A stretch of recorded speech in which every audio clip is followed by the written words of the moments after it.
let's go to this clip. As you know, the Republican candidates were extremely upset by the questions they received from this very hostile business network called CNBC, renowned for their hard-hitting questions.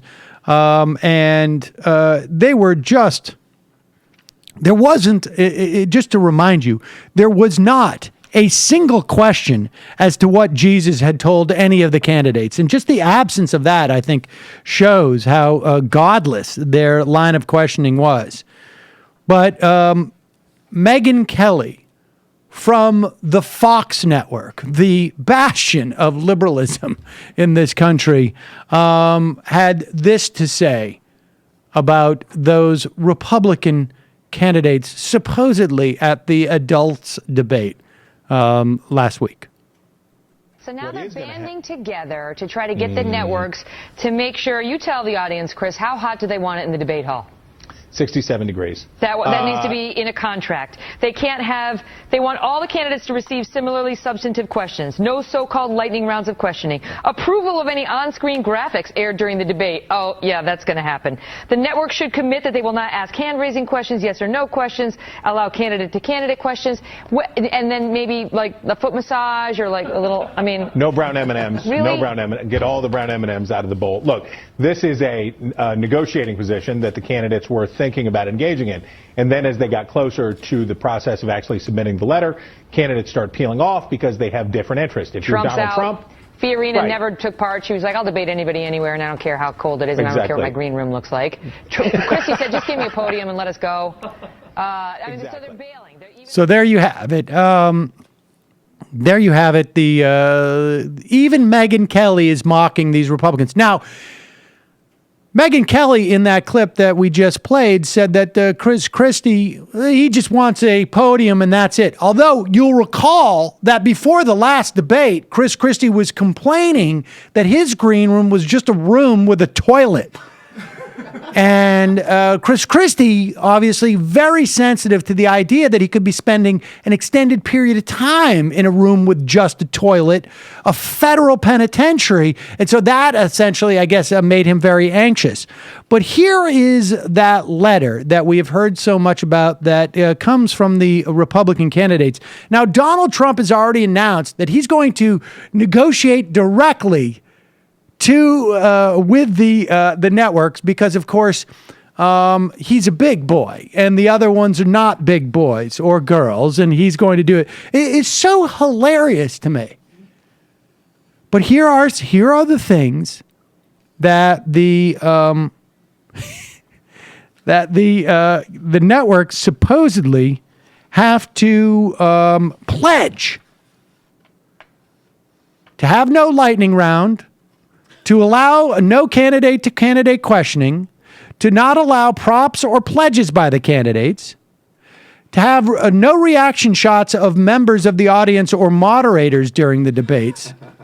Do you follow that? That's awesome. You cannot have reaction shots. So in other words, the audience cannot go like, what? And the moderators can't be like...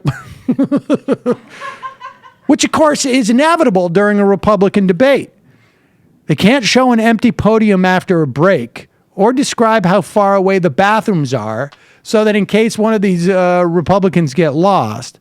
They can't use behind shots of candidates to show their notes. That way Ben Carson doesn't get embarrassed by the fact that he has to have like big notes that say like 16,000 or whatever so that he can actually articulate numbers. They can't allow members of the audience to wear political messages. What instructions will you provide to the audience about cheering during the debates? Can you pledge that the temperature in the hall be kept below 67 degrees? Are you running promo ads about before the debate about your moderators? This is just unbelievable. And I hope the Republicans get every single thing they demand, because it will only continue to sort of, I guess, keep them in this amplified bubble that they live in. And by the time they actually have to debate a real person on real issues, they're going to look as ridiculous. They won't have any time to practice, essentially. I actually have some rules that I would like to put in place before I debate Barack Obama in the general election after I am the Republican nominee. All right, let me just make something clear, Dr. Reverend Carson. You will not be debating President Obama. He's not running for the presidency. Well, you have your facts. I have mine. But in any event, regardless of the liberal media being a gotcha, I'm going to want time in a large hotel room, and I'm going to watch some videos to unwind. There's this recent video of a guy in a wheelchair in South Korea trying to open up an elevator door, and he does, and it's just the shaft, and he falls right in, and I always found that very amusing to watch. He's just there, just being all aggressive in his little scooter, and then he plunges to his certainly great injury. But I will ask Barack Obama.